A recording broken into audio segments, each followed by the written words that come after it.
Alright, ladies and gentlemen, this is AjK36 coming at you with the third installment of Silver to Gold.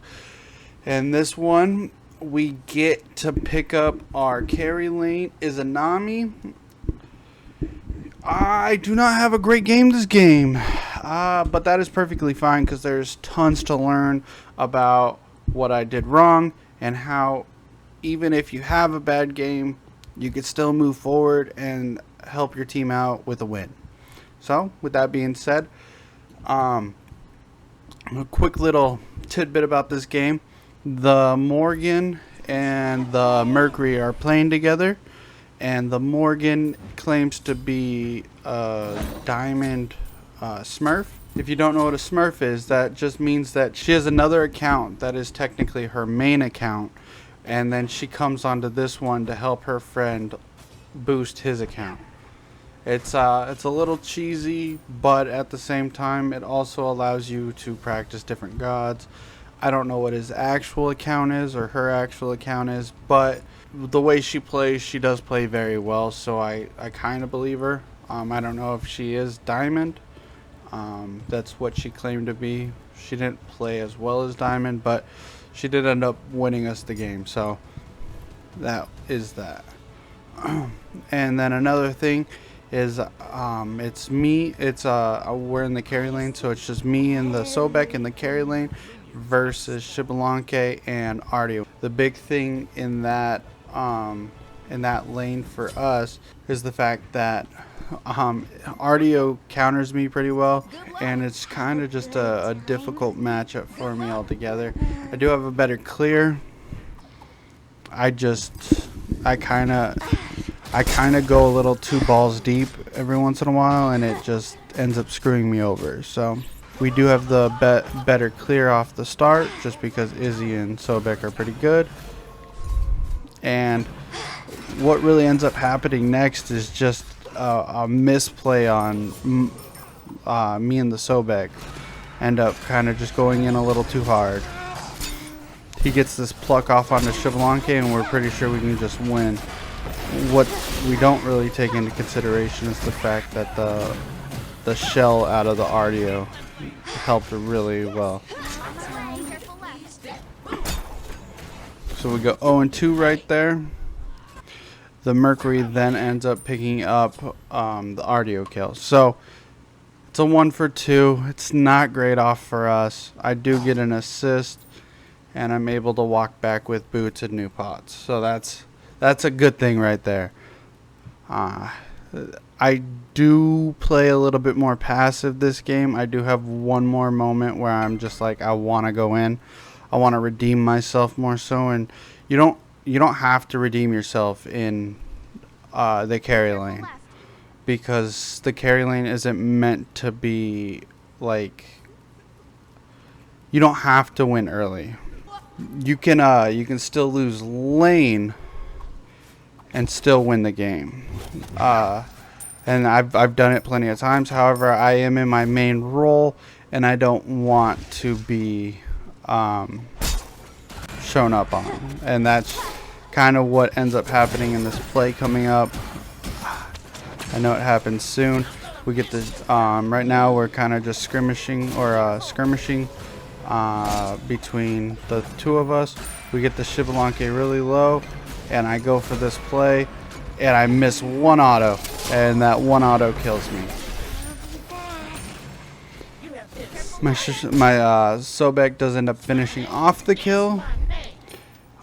So once again, I'm 0-2-2. I get a little bit more experience, but at the same time, it's not. Those aren't plays I need to go for. I could have easily just stayed back.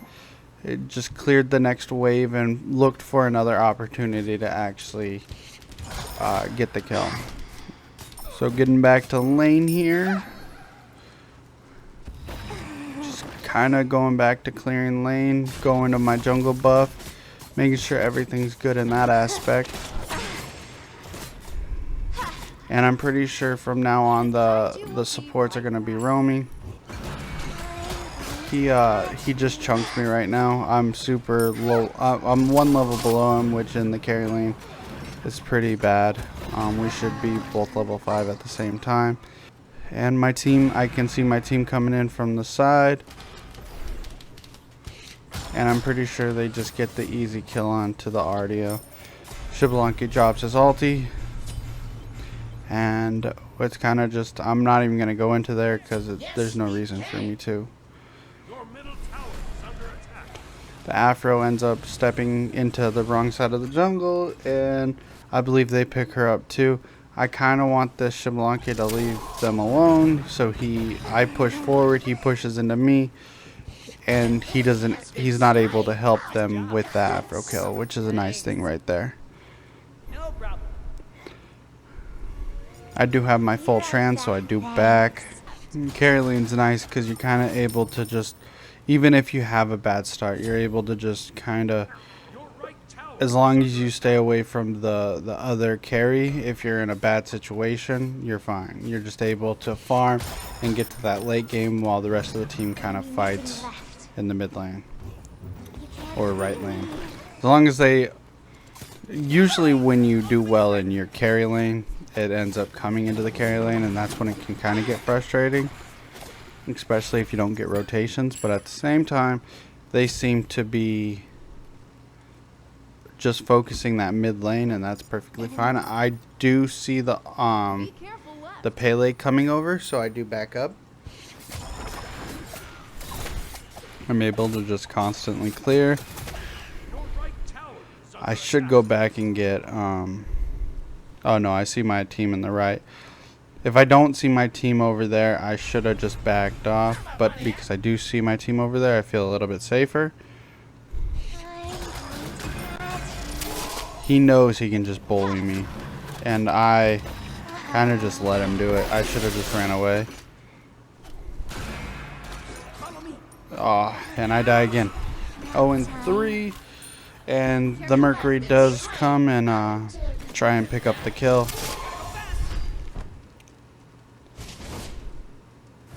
Takes him a minute. Sobek comes in. Mercury blinks forward, and that's a kill. He didn't need to waste his blink right there. I think the Sobek kills him anyways, but the Mercury did want the kill, so it makes sense. Like I say, I don't have a great game here. My team has a phenomenal game, and I do things that kind of help my team take some advantage of the game, such as making the Xbalanque focus me instead of the team fight off to the right. My Xbalanque is almost the highest level on his team, so having him in those fights would be way different compared to them on my side. I see that there's 3 grouped up mid, and Xbalanque hadn't come and cleared the wave. I head back that way a little bit, but I decide against it. I head right back to my purple. I clear that out. I have my wave back in the middle of the lane. I clear it and I run backwards. I know he can kill me. We are the same level. He just does so much more damage more than me because he has a better gold lead off than me. I don't show the gold lead between me and him. I just know that because he has more kills on me than I do him, he does. I should be calling enemy missing left. Yep, there it goes. So I call that. I cleared this last mid, or this last wave left. I get the call that there might be people coming over the left.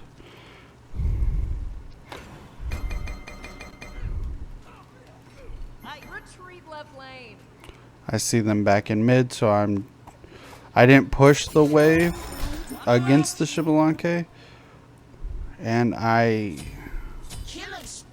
missing left. Impressive job. And so with mid lane kind of just taking care of everything, I mean, I'm just able to come back. I know I don't have too much pressure coming on me left, especially with the Morgan and Mercury coming. Like I said, they are playing together. They do play well together.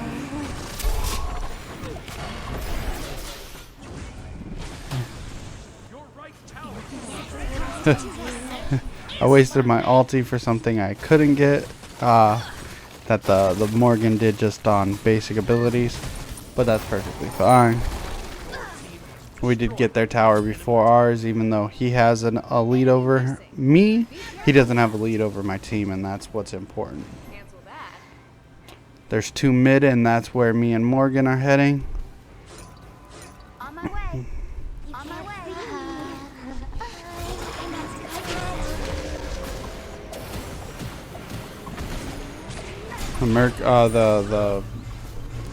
The Sobek gets the kill there, and the Mercury uses his ultimate.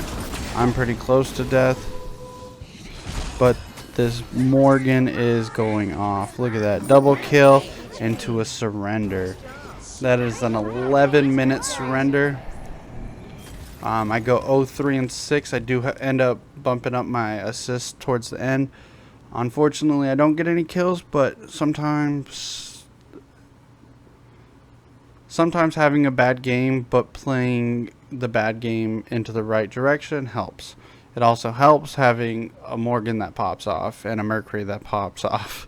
So it is a short one, and I'm glad to say that I am now 4-0.